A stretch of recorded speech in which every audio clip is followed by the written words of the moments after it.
High, এতদিন video দিতে পারিনি কারণ এই সুন্দর জায়গাটা আমি ঘুরতে গেছিলাম।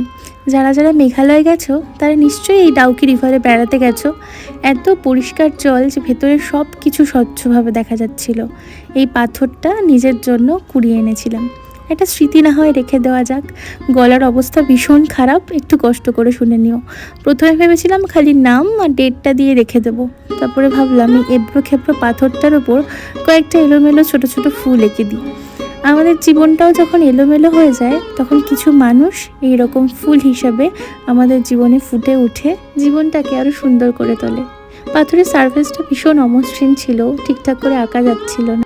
আজ থেকে অনেক বছর পরে যখন আমার অনেক বয়স হয়ে যাবে তখন চাইলেও আর সত্যি সত্যি ঘুরতে যেতে পারবো না।